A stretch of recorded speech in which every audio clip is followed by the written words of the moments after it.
मुख्यमंत्री जी की कोई योजना ऐसी नहीं रही जो बिहार को विकसित राज्यों की श्रेणी में लेकर जाए। वो बार बार जाते हैं जनता दरबार में, वही व्यक्ति, क्योंकि उनकी समस्या का समाधान हो ही नहीं सकता। हर साल विकास के अलग अलग मापदंड पे बिहार सबसे पिछड़े राज्यों में गिना जाता है। इनके पास किसी समस्या का कोई समाधान नहीं है। बक्सर का क्यों समाधान पिछले 100 दिन में नहीं निकला? कई जगह पर कई विषयों पर उनको जानकारी ही नहीं होती मुख्यमंत्री नीतीश कुमार जी को, और यही कारण है कि हम लोग अभी भी ऐसी परिस्थितियों में उलझे हुए। मुख्यमंत्री जी की कोई योजना ऐसी नहीं रही जो बिहार को विकसित राज्यों की श्रेणी में लेकर जाए। नीति आयोग की रिपोर्ट हर साल बिहार को फिसड्डी राज्य घोषित करती है। हर साल विकास के अलग अलग मापदंड पे बिहार सबसे पिछड़े राज्यों में गिना जाता है। और उसके बाद आप बिहार में आप ये कर रहे हैं। भाई, अगर आपको राजस्व बढ़ाना है मुख्यमंत्री जी, कई तरीके हैं बिहार में राजस्व बढ़ाने के। अगर आप सही मायनों में अगर आप ध्यान देंगे तो बिहार में अनंत संभावनाएं हैं राजस्व बढ़ाने की। बिहार फर्स्ट, बिहारी फर्स्ट के माध्यम से कई ऐसी योजनाओं का हम लोगों ने जिक्र किया। रिलीजियस टूरिज्म आप बढ़ाइए बिहार में, टूरिज्म बढ़ाइए। सबसे पहले तो बिहार में लोग आए, बिहार में सैलानी आए, बिहार में उद्यमी आए, बिहार में निवेशक आए, बिहार में आकर निवेश करें। भाई, अयोध्या में इतने बड़े भव्य राम मंदिर का निर्माण हो सकता है तो माता सीता की जन्मस्थली रही है, क्यों नहीं आप बिहार में सीतामढ़ी को आप उस तरीके से विकसित करते हैं? हर वो व्यक्ति जो अयोध्या जाए वो आए माता सीता का दर्शन करने। 6 लेन का कॉरिडोर बनाइए। लछवाड़ है, भगवान महावीर की जन्मस्थली वैशाली है, गुरु गोविंद सिंह जी की पटना सिटी है।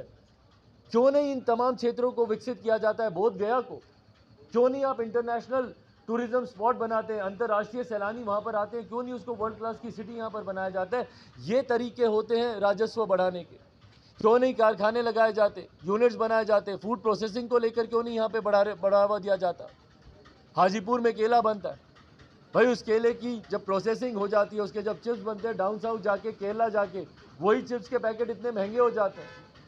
आम है यहाँ पर, भैया उसकी प्रोसेसिंग यहाँ पे क्यों नहीं होती? मखाना, जो कि राष्ट्रीय नहीं अब तो अंतर्राष्ट्रीय स्तर पर मखाने की एक अलग पहचान बनी है, क्यों नहीं उसकी प्रोसेसिंग होती है? तमाम तरीके राजस्व बढ़ाने के, पर एक आम जनता के ऊपर, बिहारियों के ऊपर बिजली का बोझ डालकर, और उसके बाद ये बोझ भी स्मार्ट मीटर्स इन लोगों ने लगा लिया आज की तारीख में। और आप सब ने भी कभी ना कभी भुगता होगा भैया, हल्की सी चूक हुई बिजली के बिल भरने में, यूनिट कंजप्शन को लेकर कुछ भी हुआ, तुरंत सबसे पहले आप लोगों के घरों की बिजली काट दी जाती है।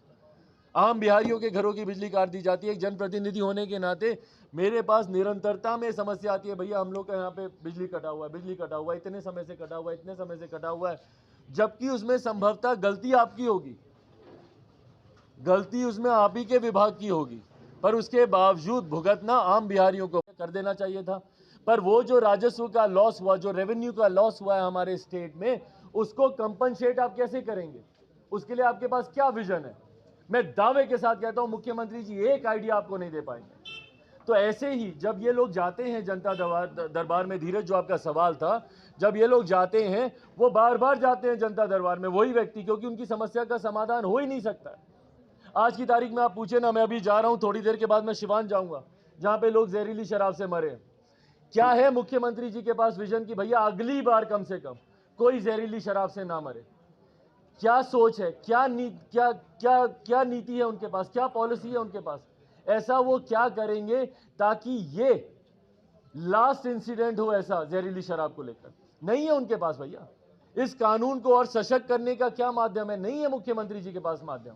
इसीलिए मैं कहता हूं ये मुख्यमंत्री जीरो विजन के मुख्यमंत्री हैं। अब इनके पास किसी समस्या का कोई समाधान नहीं है। बक्सर का क्यों समाधान पिछले 100 दिन में नहीं निकला?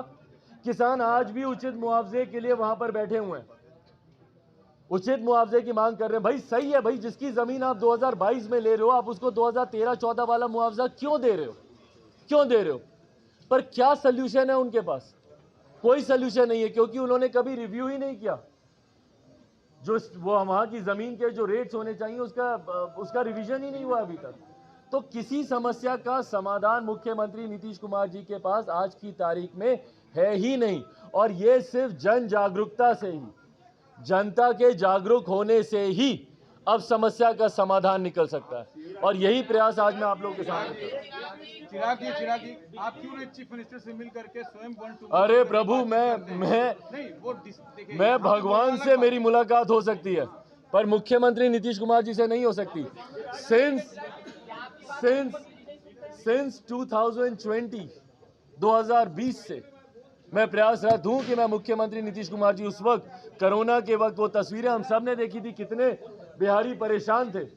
छात्र कोटा में जो बिहारी छात्र थे वो कितने परेशान थे, उसको लेकर मैं मुख्यमंत्री जी से मिलना चाह रहा था।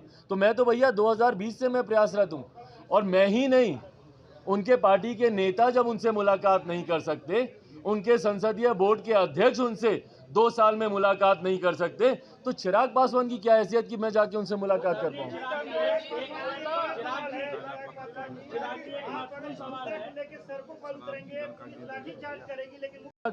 पर्यावरण को बचाने के लिए रिन्यूएबल सोर्स ऑफ एनर्जी की तरफ हम लोग मूव कर रहे हैं, और हम लोग दूसरों को भी हम लोग प्रोत्साहित कर रहे हैं कि भैया आप जुड़े इससे। और वहां पर अगर हमारे मुख्यमंत्री खुद अगर इस चीज को अगर प्रमोट नहीं करते, या उनको जानकारी ही नहीं है, मैं बार बार कहता हूं, कई जगह पर कई विषयों पर उनको जानकारी ही नहीं होती मुख्यमंत्री नीतीश कुमार जी को, और यही कारण है कि हम लोग अभी भी ऐसी परिस्थितियों में उलझे हुए हैं।